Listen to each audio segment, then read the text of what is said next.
Hello, good morning, good afternoon, good evening, everybody, wherever you might be. I just started recording, and I must admit that my previous lecture a week ago was possibly the worst lecture I have ever given in my life. When I watched the YouTube recording, I mean, I felt devastated. So bad it was. So I hope at least partially to make up for it.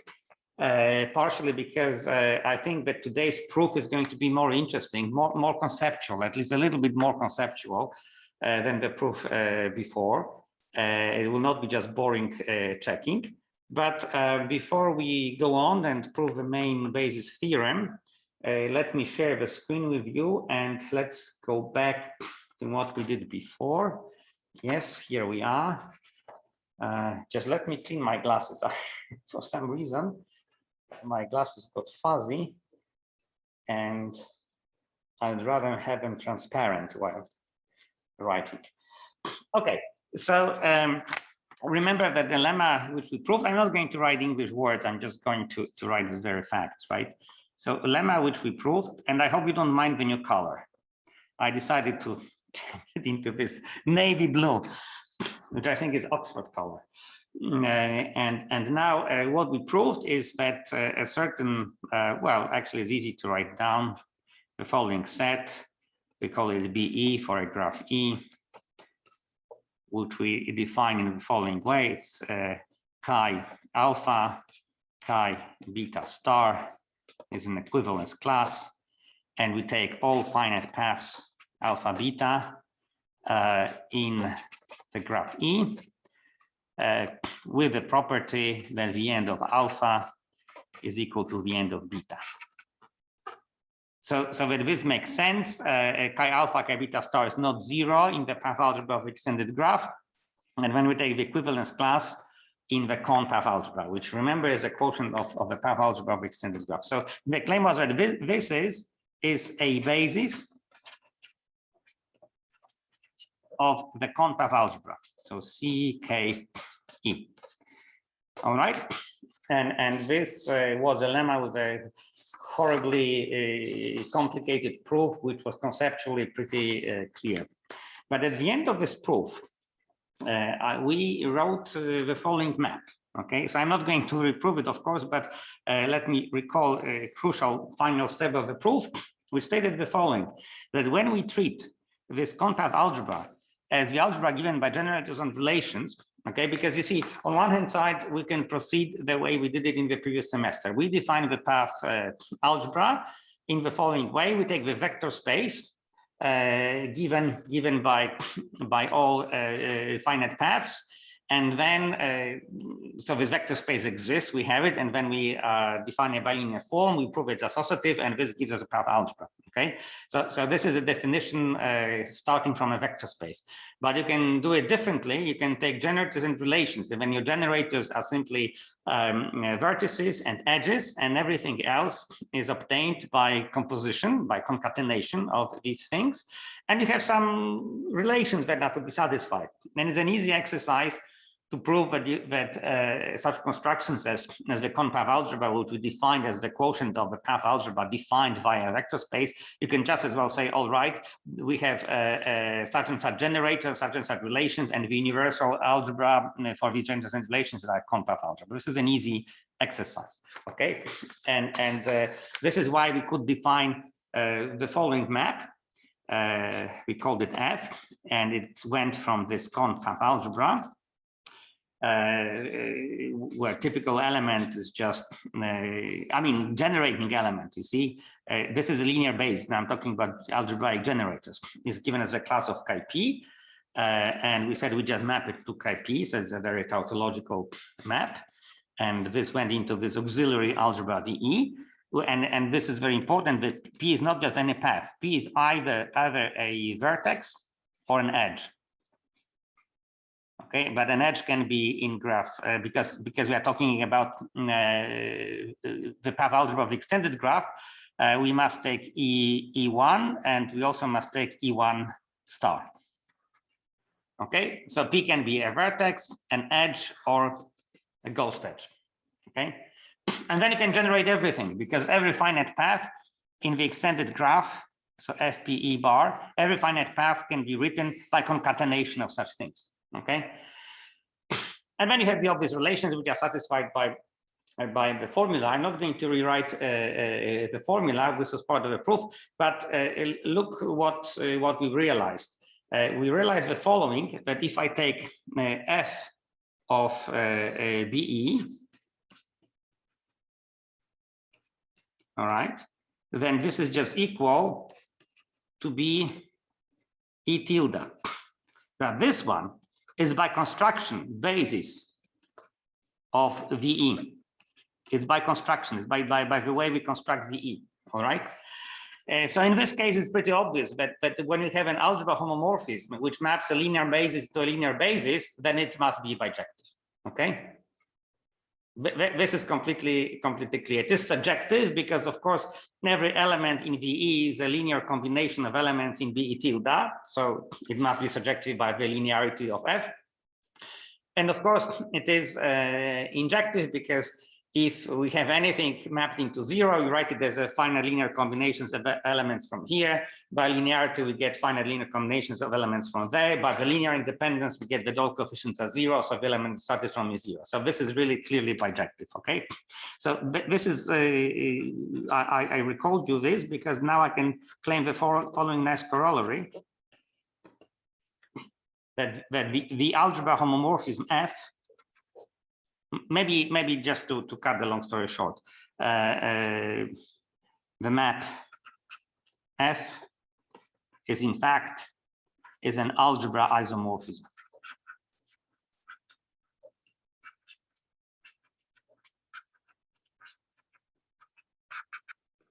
Okay, and I think it's nice to spell it out. It's nice to bear it in mind. Okay. Good.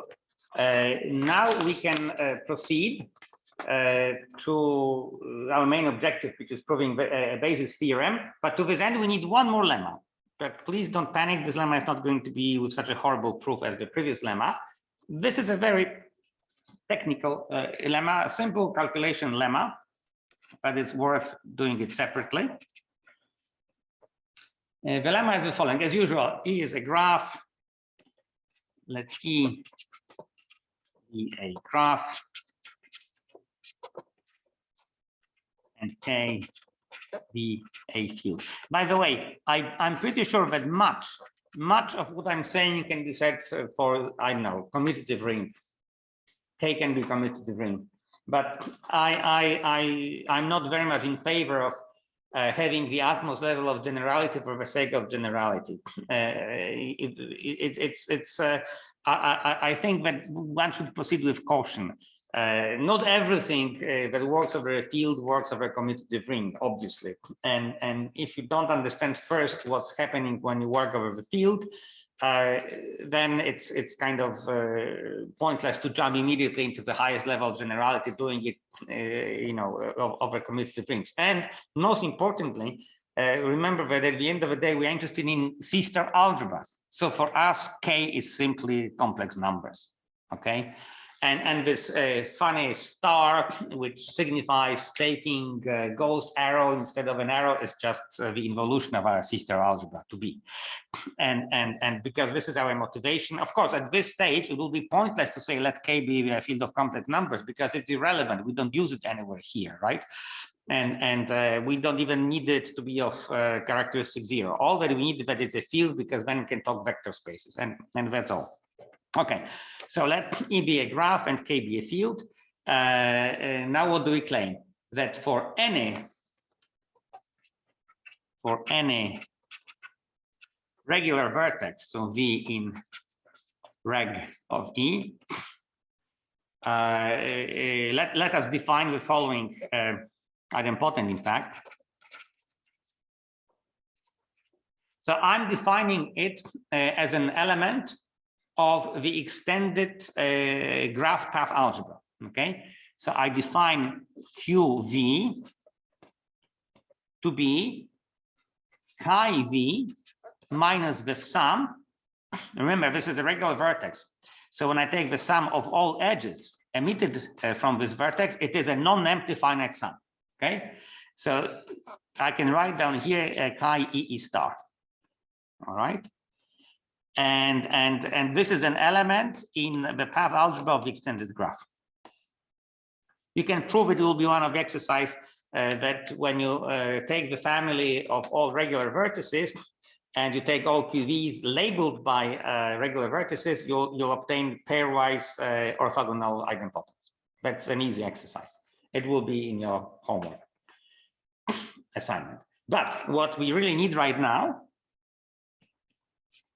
is the following fact. Then, again, for every V, which is a regular vertex in E, and for every F, which is an edge in E, the following holds true. If and now this equation is in the cone path algebra. So this is why I'm writing these equivalence classes. So if I take chi F star times QV, this is 0. And the same is true if I take QV times chi F. Oh, I forgot to write 0. Sorry, I have to choose eraser. I erase. I go back to draw. Okay, it's equal to 0 and it's equal to this. Okay. So this is what is very important to us, that QV has this beautiful property that if you multiply it by chi of a path, well, actually, F is just an edge. But obviously, by the associativity of multiplication, if I take any path which ends with an edge which is in the ghost part, the start part, and I multiply from the left by chi labeled with this path, I get 0.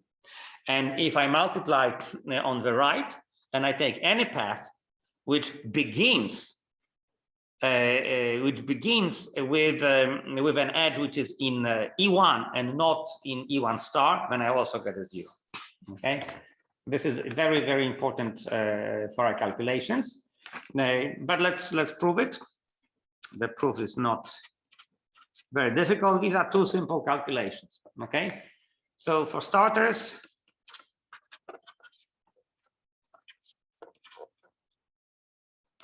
let's take F, which is not emitted by V or from V. So it's not in the preimage under S of V. Okay, then what happens? I just compute what I've got, right? So I have chi. Yes. Oh, yes. Thank you so much. Yes. Then chi F star QV. This is equal to what? Well, I just substitute to the definition, okay, of QV. So I will get obviously the equivalence class of chi F star V minus, and here I'll have a sum over all E's that are emitted from V. And now I use here the associativity of multiplication, and I'll first write chi F star E, and then times, sorry, this is not, it's just equivalence class. I don't know why I wrote E. Draw, yes. And here we just have chi E star, all right? But this is equal to 0 minus 0. Well, why this is 0? Because the end of the edge F star is the beginning of the edge F. But we just said that the beginning of the edge F is not V. So this must be 0 already in the path algebra. Okay, so this is, it's in fact the class of 0. Now, I look here at what happens with F star E.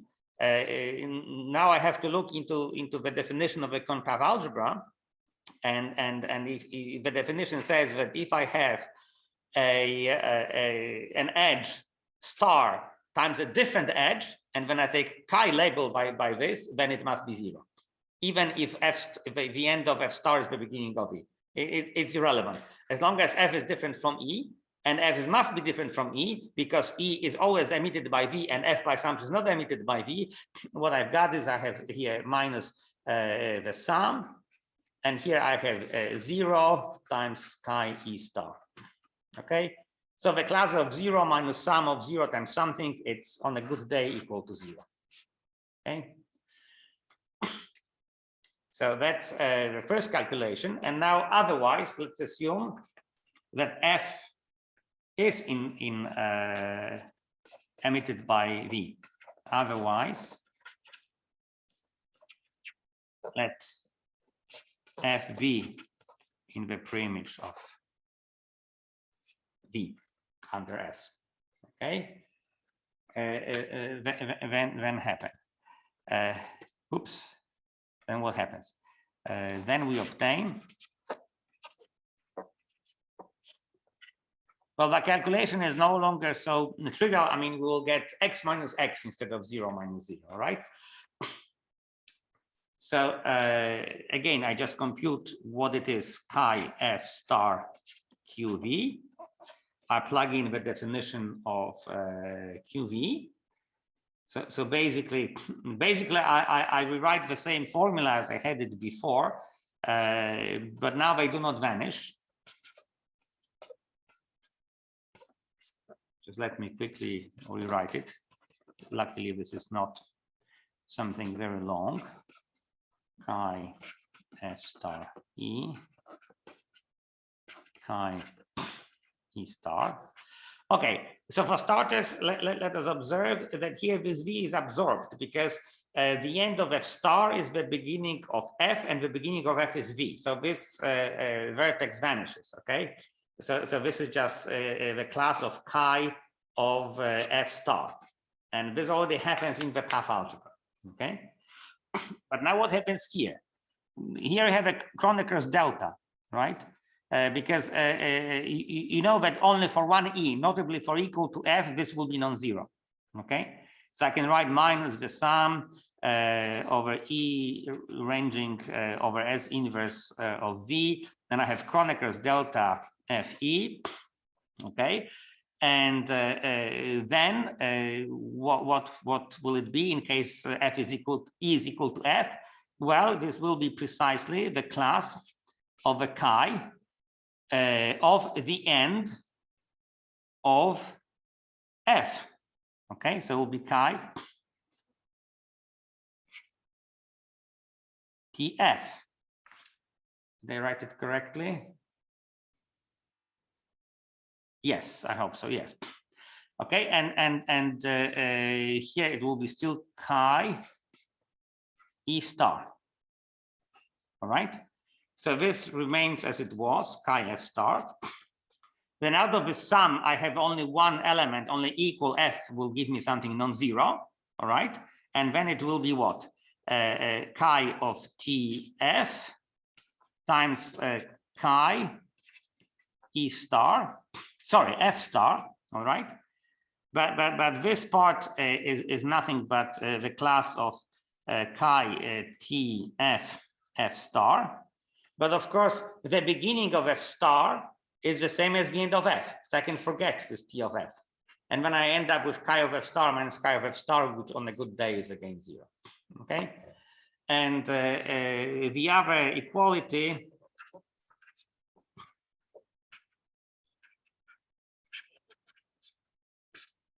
by which I mean that the class of QV times chi F equals to 0 is proved much in the same way.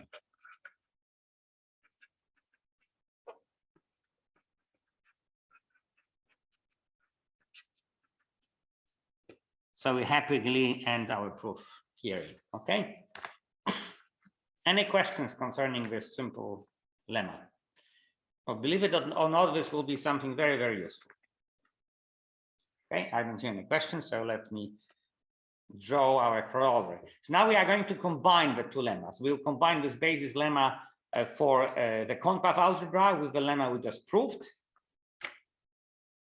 So combining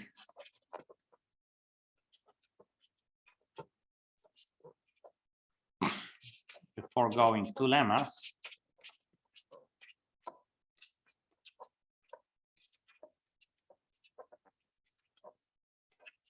we obtain the following corollary.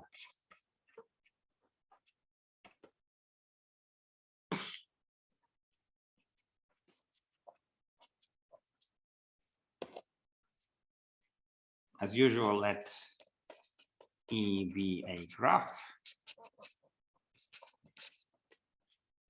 and K be a field. This is just to emphasize full level of generality.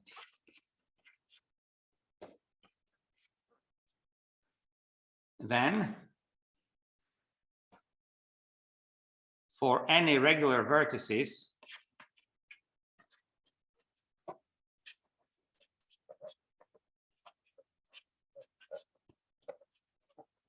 say VW in E0, we have that QV times CK of E. And now I see that I have a slight error in my notes, because for me QV is in the path algebra of extended graphs. So I must take the equivalence class, okay? And I put here QW again in the equivalence class. Well, this is just Kroneker's delta between these two regular vertices times the class of V times the ground field K. And why is it obvious? Because remember that when you look at basis elements, they are only of the form, well, I can write it down, a class of chi alpha beta star, okay? So you always have a path such that you have beta star on the right and alpha on the left, okay? There is nothing else that you have to use. So anything is a finite linear span of elements like this. So if you multiply anything like this by the class of QV from the left, well, then V will hit alpha, and it will be 0 by the lemma that we had before. And yes, and what if I have? What if I have just beta star? Because this is, of course, also allowed.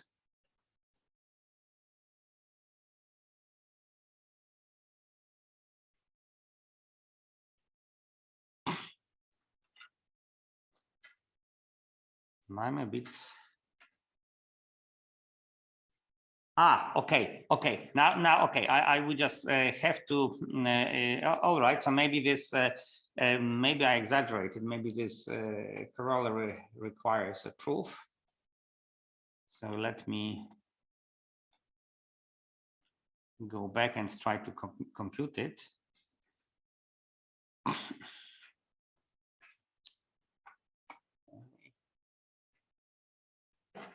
I somehow thought it was obvious. I didn't write a proof. All right. So let's try to compute it. Okay, I have my class of QV, and remember the definition, right? The definition is the class of chi. No, sorry, I don't want to rewrite it. This I want to use the lemma. Sorry, no, I don't want to rewrite it. I'll just write Q. I think I got it from the wrong side. Okay. So this is QV, so it is obvious after all. And here I have a class of chi alpha, beta star, and here I have a class of QW, okay? That's the only thing that we have to consider. But you see, if there is any non-trivial alpha, then it will be annihilated by QV, by the previous lemma. If there is any non-trivial beta, it will be annihilated by QW, by the above lemma. Okay, so the only possibility is that when this survives, when both alpha and beta are just vertices. Okay, but when alpha and beta are just vertices, and you realize that when you plug in, okay, let me put it this way: this is non-zero if and only if alpha equals beta equals some vertex u, and it's a vertex in E0. Okay. So now let us rewrite it like this. So we have a class of chi V, minus a sum. And here I have what? I have this chi E star E. Okay, and we multiply it by the class of chi U. And here multiply it, well, analogously. So it will be the class of chi W minus the sum. Let me call them F's right now. So this is E, this is F. And of course, this is S inverse of V. And of course, this is S V inverse of W. And here I write the class of chi F star F. Okay. So what happens? You see here I have if the end of E is not U, we get a 0. Right? So we must have at the end of E I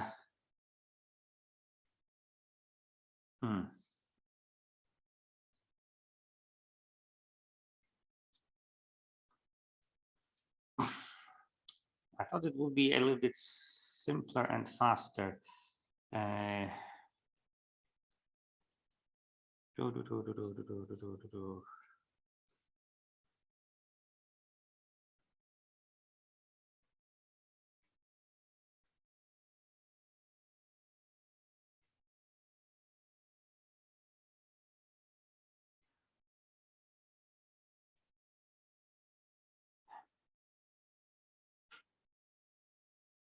Of course, we have no problem with chi V times chi U times chi W. This is exactly when we'll get this Kroneker's delta between V and W, and the only solution we'll have is that we have is here is chi U. So this is no problem. But I'm now just wondering what happens to the cross terms. Why does everything vanish if we get these things multiplied from this side? Because I see no reason what goes wrong if T E. What happened? Why isn't it writing? Oh, okay. T E is U, and here the beginning of F star must be U, which means again the end of F. And because we are talking ends, I don't understand why it must vanish.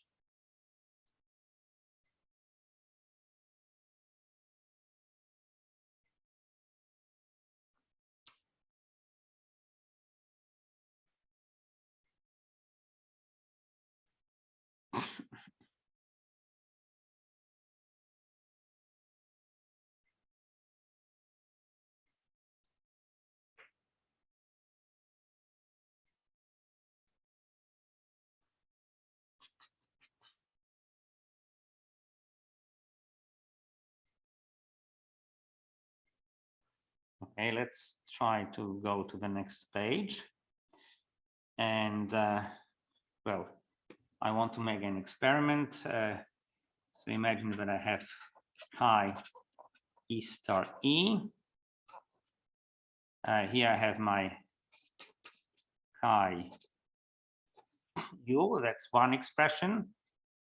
And another expression which I'm wondering about is chi U times chi F star F. Oops.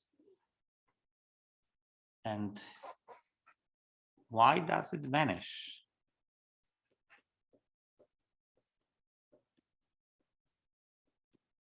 Because of course I can imagine that U equals W. So if the other things do not contribute,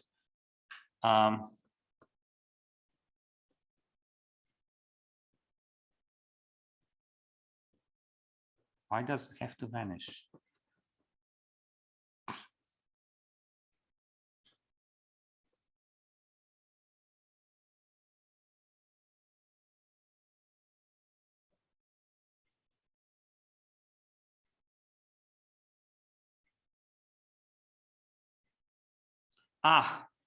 Isn't it?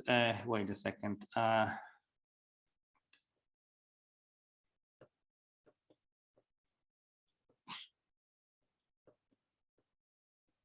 Yes, of course. That's okay. I apologize. It's in fact obvious. As usual, when you cannot figure out what happens, it must be obvious. We are in the con path algebra. Okay. So remember that in fact everything that you've got here, this class is equal to the class of chi v. So basically, when you write it down, you have some natural number times the class of chi v. Here have a class of chi u. Here have some other natural number times the class of chi w. So now it's obviously must be this Kroneker's delta. Okay. Yeah, remember this. Of course, this is something that wouldn't work in the path algebra of extended graph. There is no reason for these guys to annihilate. Okay. But here you get something funny. I mean, in the con path algebra. So okay, so this QV will give you a set of mutually orthogonal idempotents in the extended graph path algebra. But when you descend to the con path algebra, it's something simpler. It's just some natural number, typically negative. Okay, it can simply be 0, for instance. If you have a regular vertex v that emits just one edge, and this is just 0. Okay, but if it emits 5 edges, it's minus 4 times chi v. All right. But the important thing is that you'll get nothing else but a natural number times chi v. So maybe I'll write it down in a more decent way. Okay. So this goes away. And I can write it down as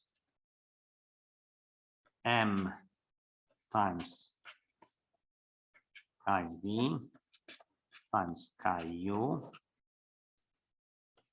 times n times chi w.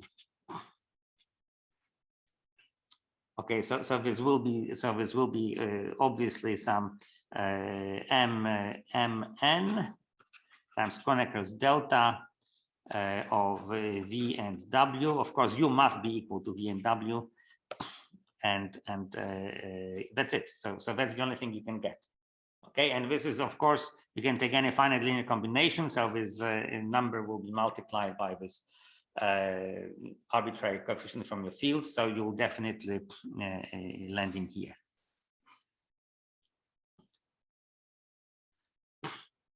Although, in fact,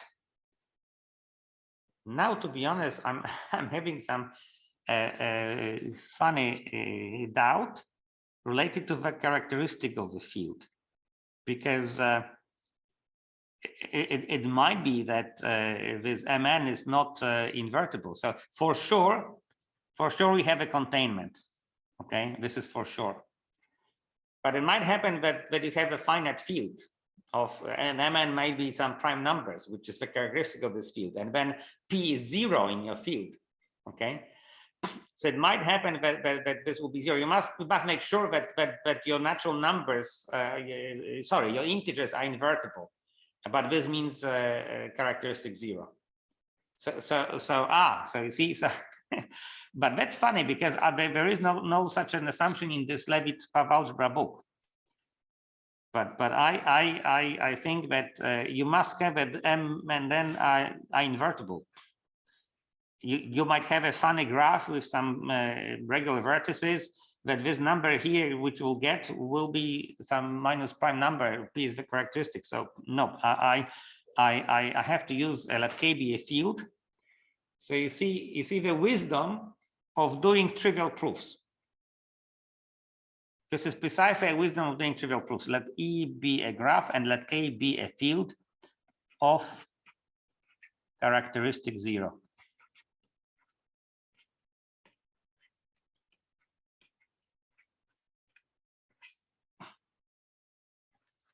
All right. But at least this is not my mistake. This mistake is in this Leavitt path algebra book. They definitely don't assume it. And they don't even write it. They just write, okay, it's obvious.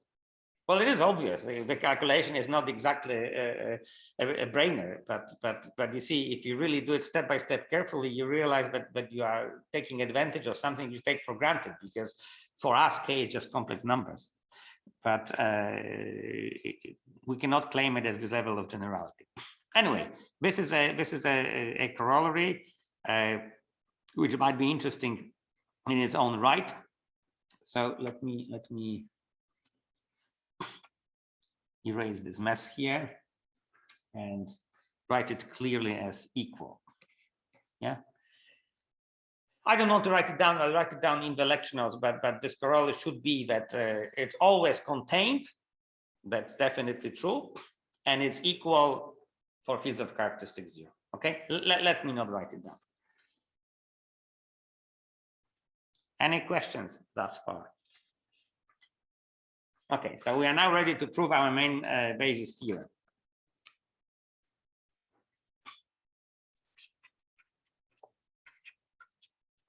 Which of course will be based on these two lemmas. But you know what? One of the biggest difficulties of this theorem is understanding its claim. I must admit, but until I checked the proof and I wrote the proof, I misunderstood the claim of a theorem. So the claim of a theorem is quite subtle. And the proof is really easy, so it's not really the point that you should remember how to prove it. You don't have to remember; you can always come up with it. But please memorize the claim of this theorem, because you will need it on a daily basis. I mean, there is nothing you can do with Levitt path algebras, graph-sister algebras, without knowing what the linear basis is. And if you want to prove my claims about examples, which we did some time ago after the definitions, then you must have a basis theorem. Okay. And the statement of a theorem is non-trivial. Okay, so let us do it very carefully. So let E be a graph, so no surprise here.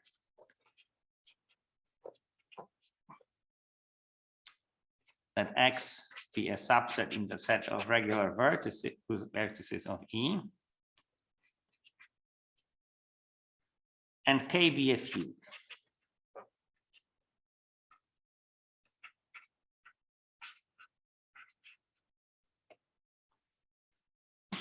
Also, and here I get something funny.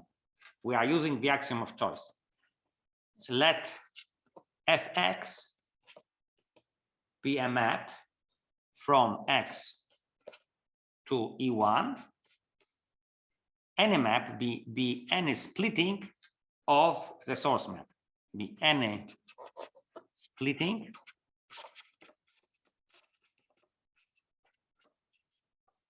of, sorry,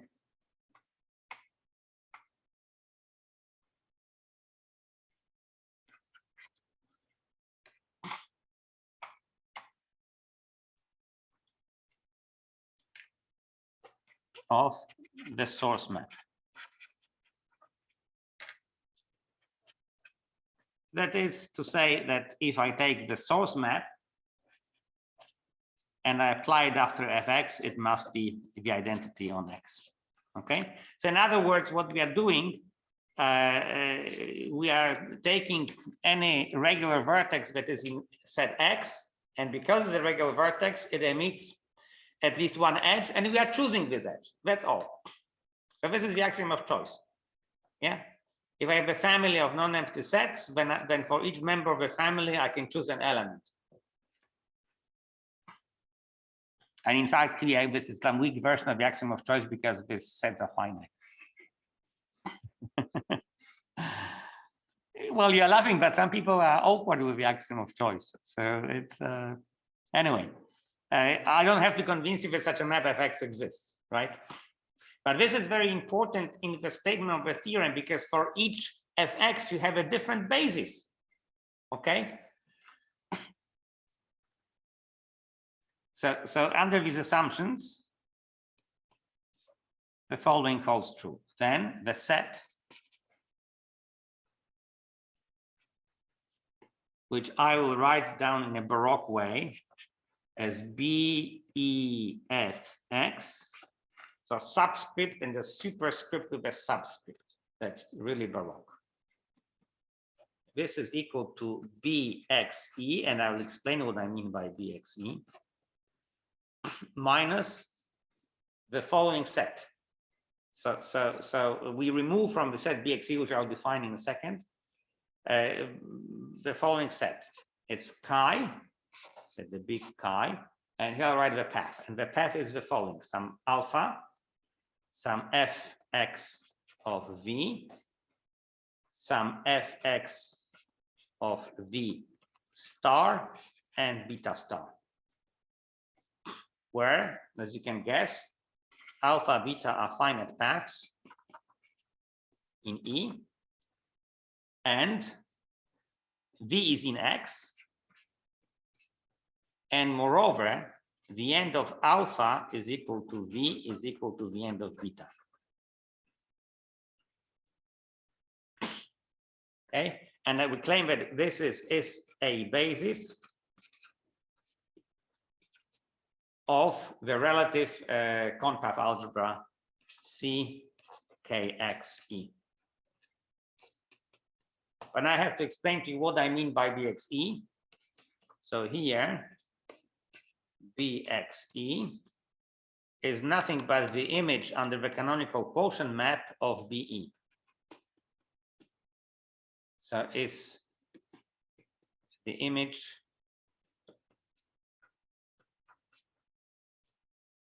under the canonical quotient map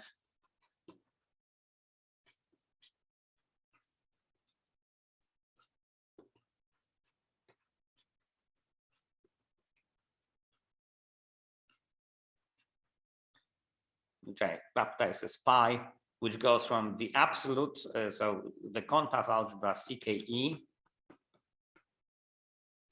pi to CKXE. Right, because what we've got, CKE, we are just imposing type 1 conscripted relations, and that's it. And then when you have this X relative conpath algebra, only at regular vertices V that belong to X, we impose the second kind of conscripted relation. So this is where you have a canonical quotient map. And when you apply this canonical quotient map, you'll get, of course, the set. If you apply the canonical quotient map to the basis of CKE, well, you'll get some set in the relative conpath algebra CKXE, and we call this set BXE. And from this set, for this to be a basis, we have to of course, to maintain linear independence, we have to remove these elements. Okay. So this is the claim. This is the claim, and so you understand what BXE is. Okay. So if you want, you take this chi alpha beta star, and you just put these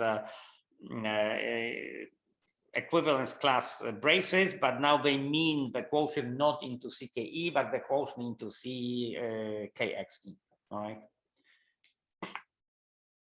So obviously, if you just look at BXE, it spans CKXE. That's obvious. But then you lose linear independence. Why? Well, it's kind of obvious. I mean, here there is no magic. I mean, you should not be surprised by this element. Remember that what, in fact, does the second kind Kunz-Krieger relation tell you? You have just one equation. You just say that the class of chi V is equal to the sum of chi E star, where E runs as inverse of V. Okay, so you have one equation. So it's obvious that what you can do, you can always take one chi E star, and you can write it as a linear combination of other elements. So this means that for every regular vertex V that is in X, we have to remove one of these guys because it is a linear combination. That's it. That's it. There's no other philosophy. So it's obvious that this is a candidate for a basis. Now we have to prove it. And the proof is not very difficult, granted the lemmas. However, it has a certain subtlety. The proof, which is in the Levitt path algebra book, has a serious gap. And I will explain this gap. Namely, this proof, as you will see, would not work if we, instead of having finite paths, would consider arbitrary paths. And a priori, why not? I mean, you can have finite linear span of arbitrary paths in a graph. Why just finite? I mean, we can do it. Nobody can stop us from having such path algebras. Okay.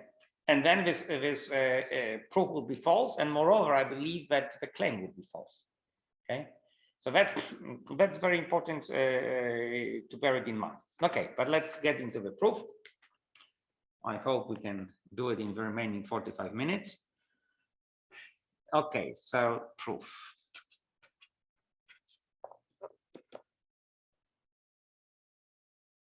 So it follows from one of these lemmas that B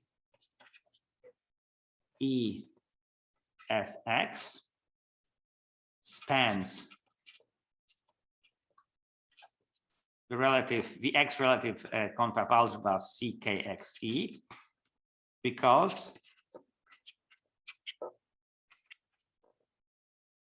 for any vertex V in the subset X,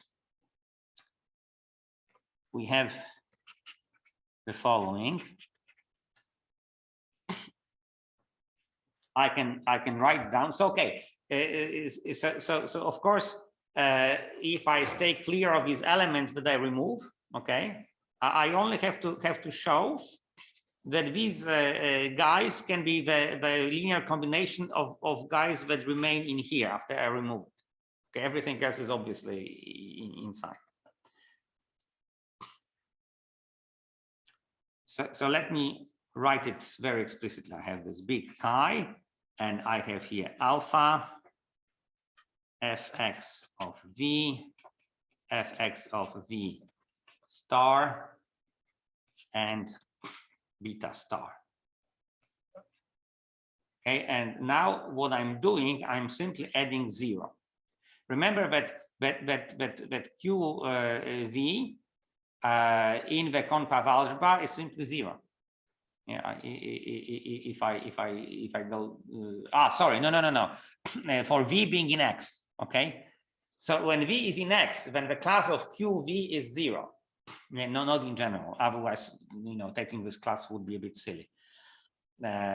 So it is not 0 in the absolute confab algebra. It's just some much easier idempotent. And it is 0 in the X relative confab algebra as long as V is in X, okay? Because this is exactly the relation impulse. That's how you define QV, okay? So I can just rewrite the same thing, and that's 0.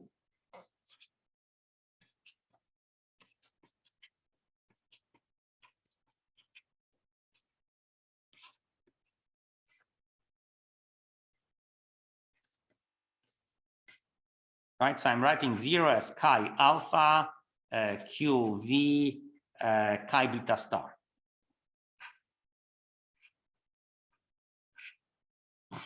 Okay, just because the class of QV is 0. All right, but now let me rewrite of what you obtain. Remember the definition of QV. You have this sum, okay? You have a class of chi v minus the sum, and now obviously it's one of our assumptions that the end of alpha is equal to v, right? And the same is true about the end of beta. So the end of alpha, the end of beta is equal to v. It's part of our assumption. Okay, so when we look at this first part in the definition of QV, which is chi v, then this will be absorbed. You will be left just with the class of chi alpha beta star, right?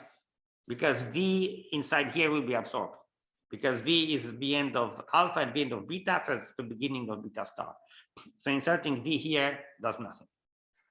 All right, and then I add, and here I have the sum. And look, it's very important. I have this element here, and now I have the sum over all edges squeezed between alpha and beta star that are emitted from V. so one of these terms will be exactly like this. So they will get cancelled. Okay. So I'm wondering why I wrote plus here. I think it should be minus. Yes, it should be minus. Okay, this is the second mistake in my notes. Oh, wow, how nice. I erased just the vertical line and the rest remained. And here, obviously, in that sum, I take only these edges that are in S inverse of V, but not the special edge, which is fx of V. Okay, because this special edge was cancelled with that term. And then I have here what? Chi alpha E star beta star. Okay, and now why is it sufficient? Well,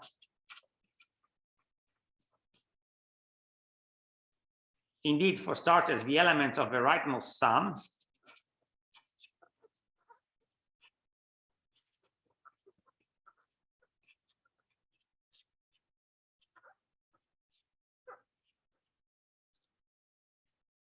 belong to BEFX.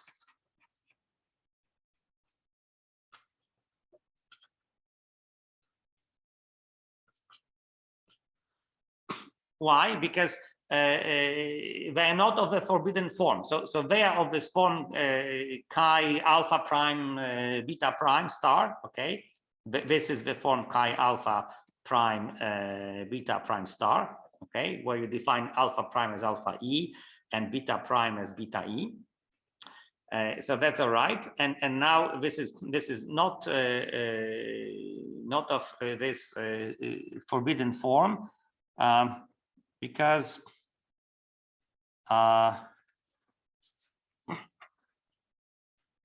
E is not equal to Fx. All right. So forbidden form you have when the meeting of the path which is non-start with a par which is start is done over the edge which is in the image of the Fx. But this is strictly forbidden here. Okay. So I'm looking at this element and I'm saying, aha, the last edge of alpha prime and the first edge of beta prime are not equal to the forbidden edge, which is the image of f of x under the vertex, which is the beginning of a penultimate edge of alpha prime. Okay. So what I wrote is correct. Okay. But they are by this subtraction here, that E is not allowed to be fx of V. That's not of this forbidden form, but it's not in the set that we subtract from BEX. So it is in the span, obviously, of B E of B. What is it? B EFX. Okay. In fact, these are elements of BEFX. Okay. So they are very trivially in the span. So now you can wonder what happens with chi alpha beta star. Is it of a forbidden form or not? Well, it might be of a forbidden form, but when we iterate the procedure. Okay. So if chi alpha beta star is not an element of B E Fx. So in other words, the last edge of alpha begins at the regular vertex that is an X, and the same happens here with the last edge of beta. It's the same edge. Okay. And this edge happens to be in the image of Fx for this particular vertex. Well, then it's not an element here. Okay. But we can write it out in the same way. Then we can iterate this decomposition. Then we can iterate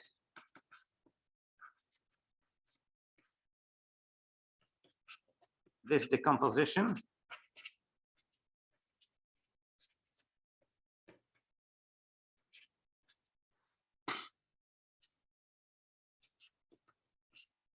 until all elements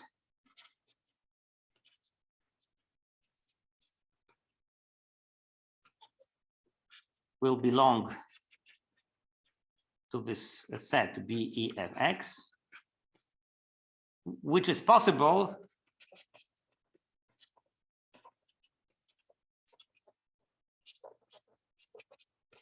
by the finiteness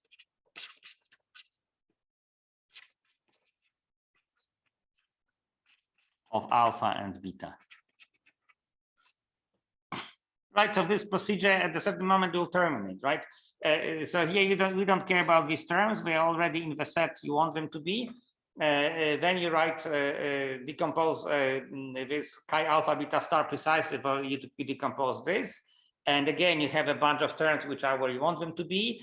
And then you might have some alpha tilde, beta tilde, but each time they will get by one shorter. And finally, you must arrive at the vertex. And of course, chi of every vertex is in VFXE, okay?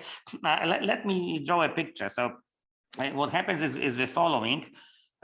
Typically, what we consider, we have alpha and we have beta, all right? So we consider the path alpha and beta star, all right? But it might happen that, in fact, they have the same last edge. This is E, okay? So this is now alpha and this is beta. Okay, so alpha is equal alpha prime E and beta is equal beta prime E. All right, so this is the situation which you have to worry about. Okay, so of course we take S of E, this is our vertex V, and then we ask ourselves the question. First, is it the regular vertex? Is it an element of X? If not, forget it, no problem.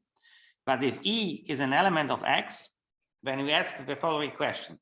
Is it or is it not the case that Fx of V is equal to E? Okay. If Fx of V is equal to E, well, Houston, we have a problem. We have to remove this element. This element is designed to be written as a linear combination of other guys. Otherwise, we keep it. So if you want for every regular vertex V in X, we are really making some choices. We are saying, aha, we have some completely arbitrary choices, but they are fixed. And for each of such regular vertices V in X, we signify one edge. And this is exactly for this edge, but we have to remove this chi, which has E, which is equal to this one, right? But it might happen, you see, it might happen that you have the following situation, that you'll have the same E and the same F. So now alpha will be alpha prime Fe and beta will be beta prime Fe. Okay, what then? Alpha and beta. What then? Right? Then when you look at this formula over here, it might happen that chi alpha beta star is in this forbidden part. It's in this part that we subtract. It need not be automatically an element of BEFX. Okay. It might happen that you are in a particular bad situation that not only E is equal to Fx of S of E, but it also might happen that then F is equal to Fx of S of well, so this is sorry, this is I wrote S of E. I'm sorry, doesn't make sense.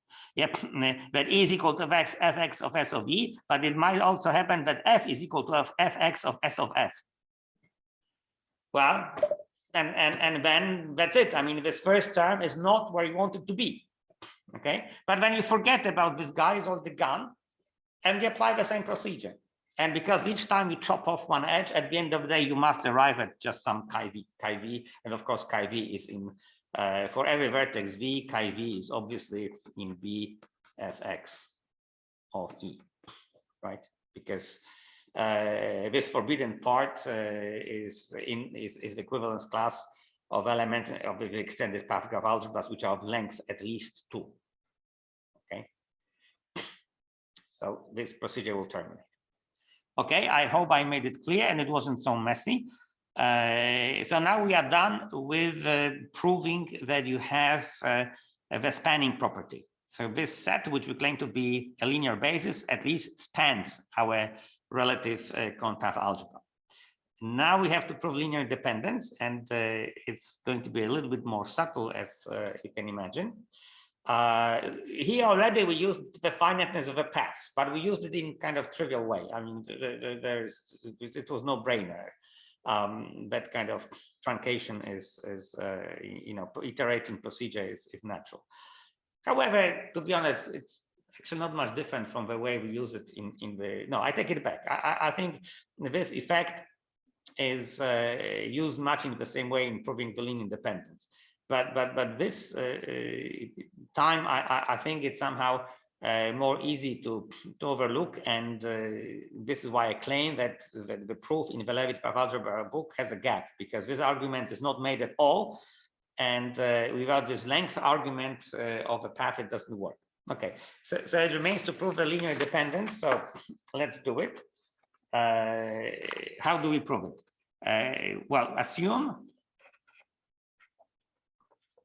that a finite linear combination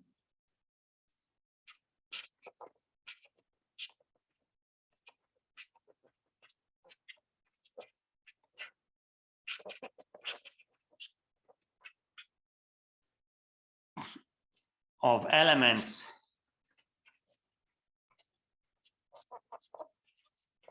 of B, E, F, X vanishes. So I write it as a sum. I have some finite index set I, and I write AI in the field, and I write pi of xi, and this is equal to 0. And all this happens in this relative cone path algebra, okay? But now I can choose this xi to be the following, where xi are pairwise distinct. Of course, you don't want any repetition here. You don't want xi to be equal to xi prime, right? Because then you just add coefficients and you should just have one expression. Okay, so where xi are pairwise disjoint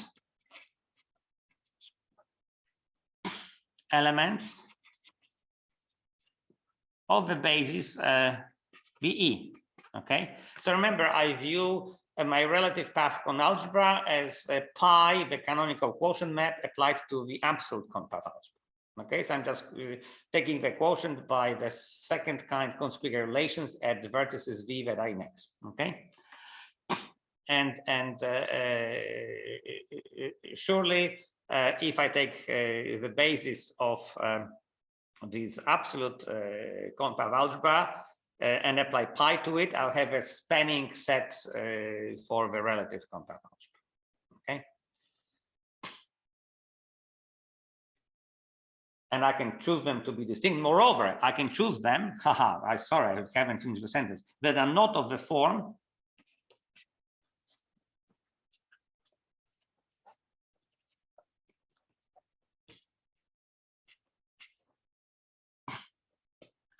chi alpha fx v fx v star beta star. Like I don't want to write what is alpha and beta and v, but this is the definition was given at the very claim of the theorem, right? You see here I'm saying exactly what it is. Okay, v is in x, alpha beta finite, the end of alpha is v, the end of beta is v. So I keep the same assumptions. Okay. So I just assume that they are not of this form. And now why can I do it?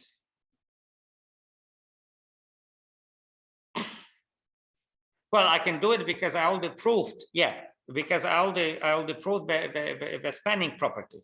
Okay. I already proved that if I take elements of BE that are not of that form, that they span my thing. This is what I just proved. Okay. This is the calculation which we just did. Okay. Then by the absolute concave algebra lemma, so CKE basis lemma,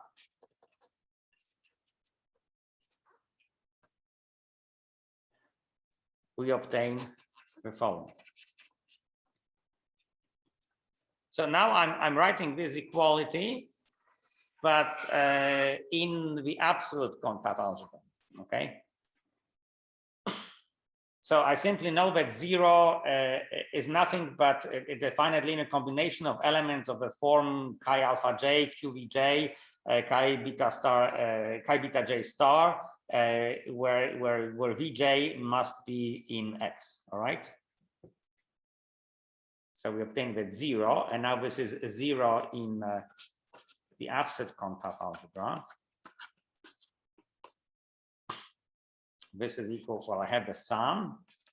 This is unchanged. I have AI xi plus or minus. This is irrelevant. I'm just writing 0 and I'm putting, the other side. And I have a sum over j in j. J is again a finite set. And here I have bj, and well, I have chi alpha j q v j chi beta j star. So here I assume that the vj is always in x. Okay. So j is a finite set and vj is equal in x. Well, this is exactly the ideal by which I quotient, right? So I'm just writing something. Any element of a kernel of pi is of that form by definition of pi. By definition of pi, every element of a kernel of pi is of that form. So when I write this equation before taking the quotient, this is just my most general way of writing 0. Okay. But now let me expand it. And I'm afraid I'll need the next page for it. Okay, the first term I will write, but for the second, I just use the definition of QVJ. Okay, so this is what is happening.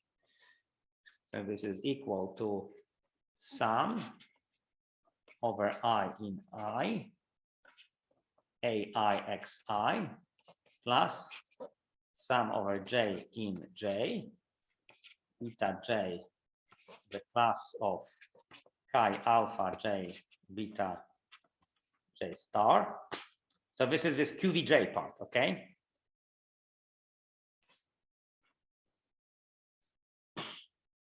And now we have a sum, two sums. So it's minus. I have a sum again over j in j, but now the second sum is over EJ in the preimage of VJ, okay?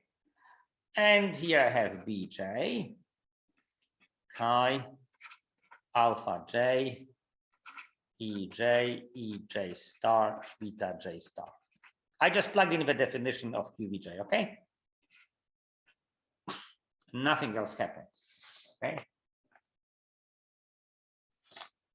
So maybe, well, for legal purposes, let me write that where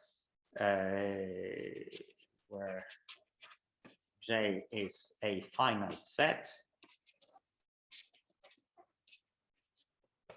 and Vj is in okay, maybe let me write it like this. The para is distinct, okay? And so let me erase it.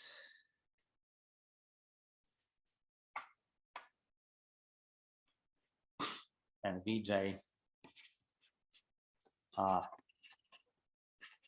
pairwise distinct elements of X.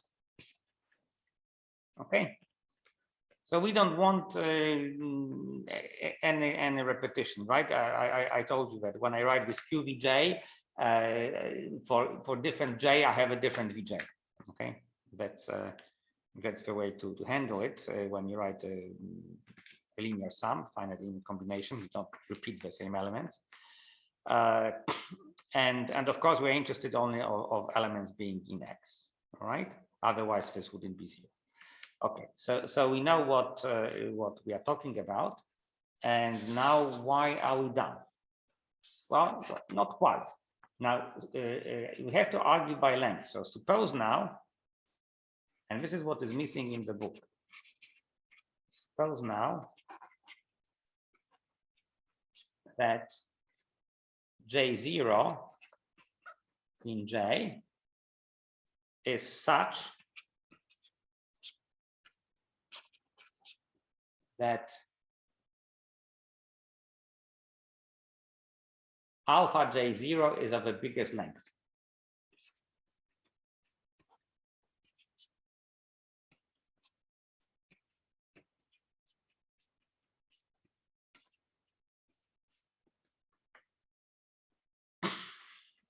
Well, it makes sense. We are talking a finite set.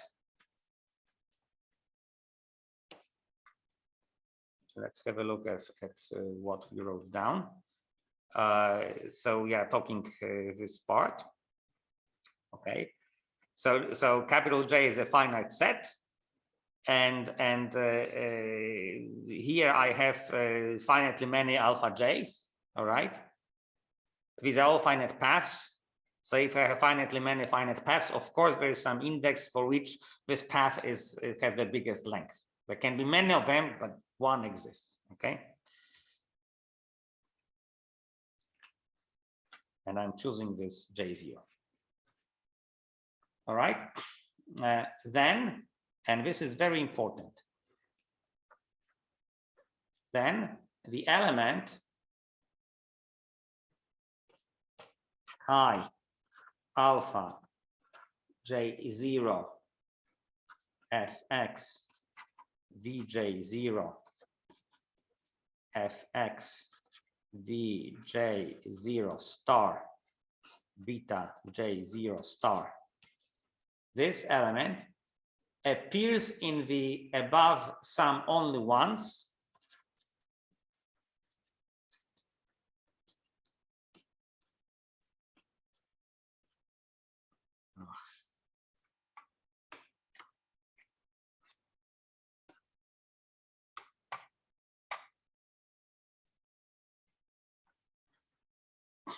Appears in the above sum only once.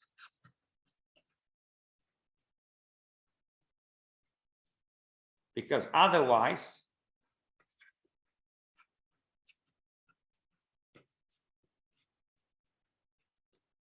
let me write the sentence and then explain. Otherwise, there would be J different from J0. There would exist J different from J0 in J, such that alpha J equals alpha J0 fx of Vj0, which contradicts the maximality of the length of alpha J0.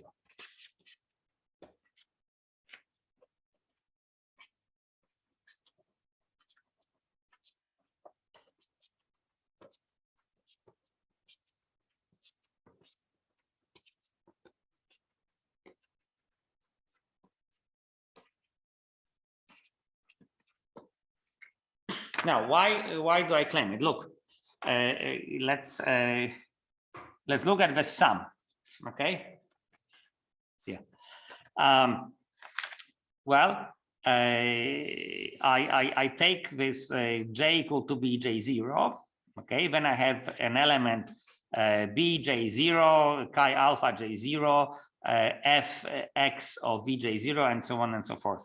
Now, it cannot appear in the other part of the sum, all right, because then you are summing over paths such that in this middle part, you get edges different than fx of vj0.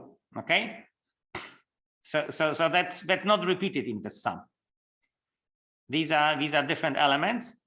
They this element do not appear anymore in that sum. Well, you might ask, well, so how about perhaps if I change my j, then this will appear? No, because again, when you look at the middle part of the path, you see that now we are talking at the situation at which this crucial vertex, which is the vertex at which you start the last edge, which is not star, this is a different vertex. So again, these paths are different. So these elements over there are different. And you can say, well, who cares? You have equivalence classes. Maybe something is you have different representatives, but you have the same classes. Well, here the answer is no, because all these elements here, as long as you stay clear, and that's what you do, as long as you stay. No, actually, this is now in the conpath algebra. So all these elements are basis elements of the absolute conpath algebra. Okay, the equivalence classes are elements. So if you have a different path here, as long as this path of this form, but you have something without star followed by something with the star, then these are basis elements of the conpath algebra. So if these paths differ, then these elements differ. They are linearly independent. Okay. So this element I'm talking about cannot be in this first sum because, well, then you have the same vertex vj0, but you have different edges. So we have different paths. So you have linearly independent elements. And then when you look at different j's, then j0. Well, then what happens is that these must be different paths because a vertex which comes in an appropriate point is different from the vertex we have in the other sum. So there is no possibility of repetition here. Okay. Also, by the very assumption of what these xi's are, this term cannot appear in this sum over I in I, because xi by assumption is not of that form. Okay, we are looking, remember, at this element which has fx of vj0 and fx of vj0 star at the right place of your path. So you cannot find it here. So the only place where you can find it is this one.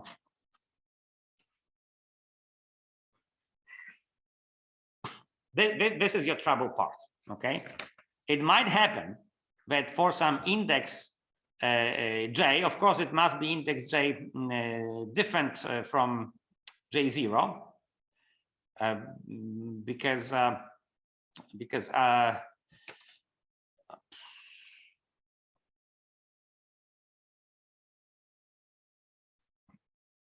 actually, who cares? I mean, if you would have a repetition, then you would have some index j.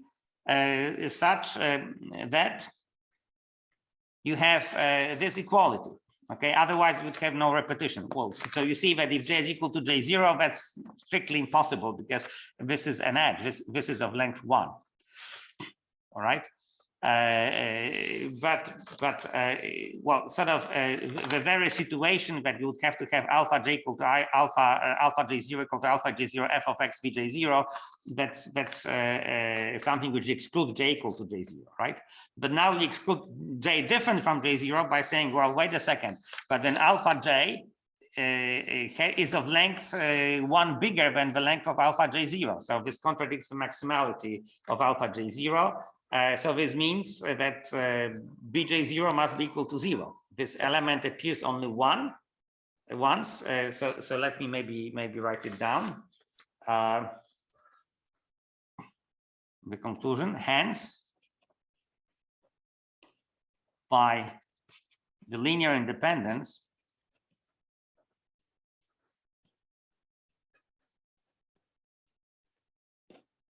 of the set B E,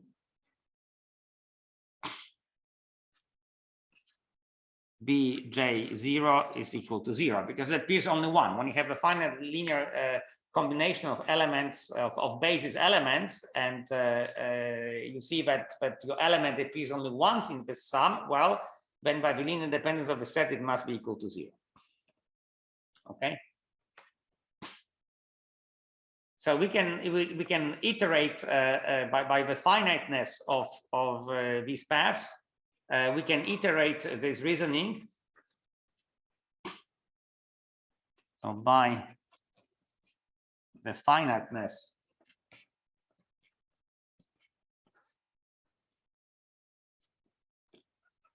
of the paths in question, we can iterate this reasoning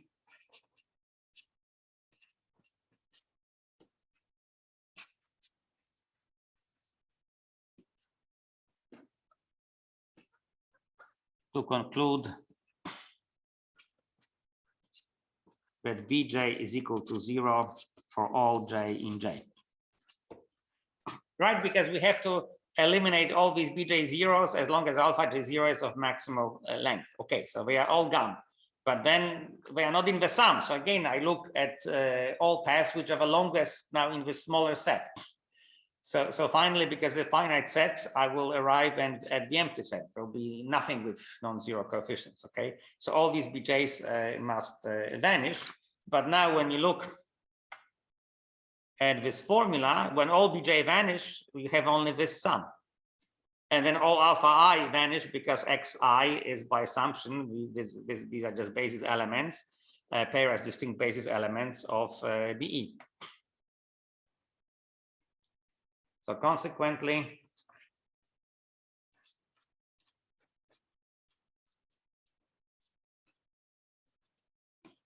alpha I is equal to 0 for all I in I as needed.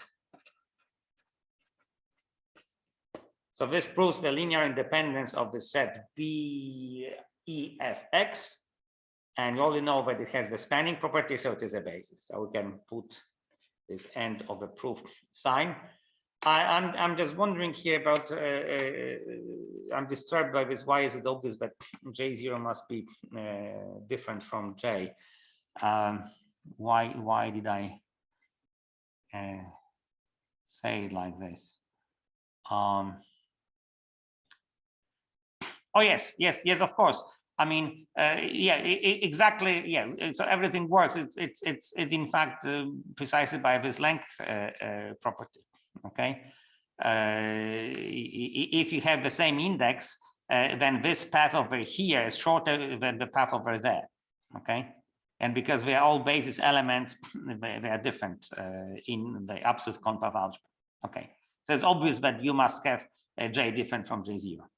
But then you must argue by this maximality property, and this is what is missing in the proof. You have a similar problem as before. You have to iterate the procedure. You have this troublemaking part.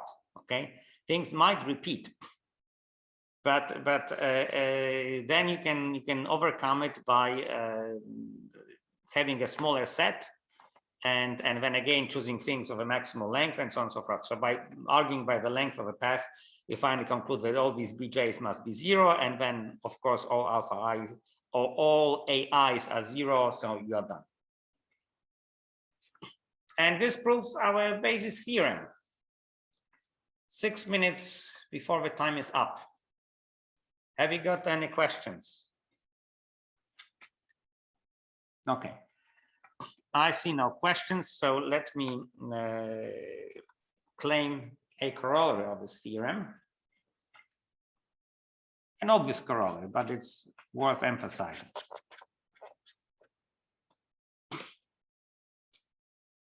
If I look at the set B, E, and I take regular vertices, all regular vertices in E, and Well, I know it looks a little bit baroque now, but I should in fact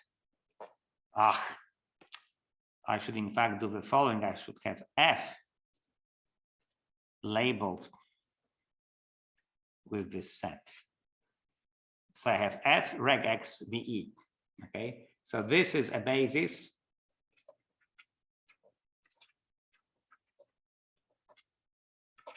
of the Levi-Pfaff algebra LKE. And this is very, very important, because then it will be also a Schauder basis of the graph C-star algebra, C-star E. Okay, because we will have the C-star algebra of a graph E will be the norm completion of the Levi-Pfaff algebra under complex numbers. This one, and I take the norm completion. So the linear basis of my Levi-Pfaff algebra will become a Schauder basis for the graph C-star algebra.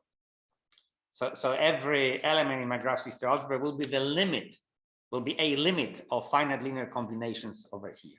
Okay, so that's why it is so important. And let me correct it.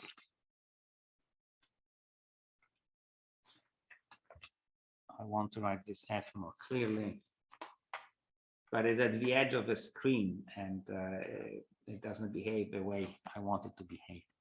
So I have to write a smaller F. Okay, yeah. So this is the basis of a Levi-Pfaff algebra, and if you go back to what it really means,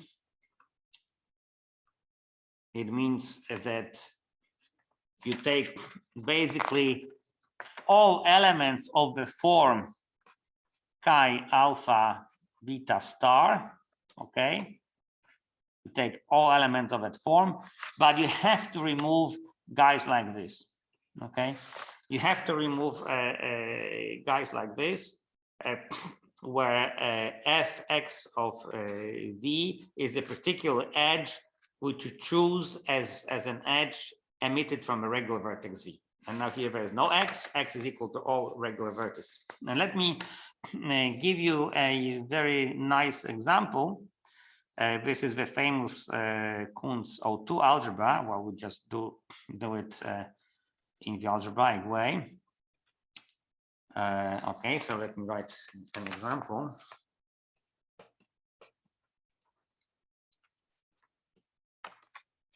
So let the graph E will be just a graph consisting of two loops. Okay, E and F, and I have just one vertex V. Okay. So what will be this basis? Well, we have only one vertex V. Okay, so we can choose our F. This will be F V. Well, this vertex is regular. Why? Because it's not a sink. It emits two edges. Well, and it's so 2 is neither 0 nor infinite. Okay, so this is regular vertex. And this is a map which goes from one element set to two element set, EF. Okay, so we can choose FV of V to be E. This is one case, or we can choose FV of V to be F. Okay. So then what will be a basis here? Well, we will be able to take chi E in the arbitrary power. This is E is a loop, so you can repeat it as many times as you want. Of course, you can write any words, in fact, E, N, F, M, and so on and so forth. And the elements that you will have to remove. So, okay, I don't know how to write it nicely. You'll have alpha, beta star, where alpha is any word written in two letters, E and F, and the same is true for beta. Okay, but you will have to remove the words which are of the form either EE star is forbidden or FF star is forbidden. So in one basis, so this will be like, I know, F1, F2.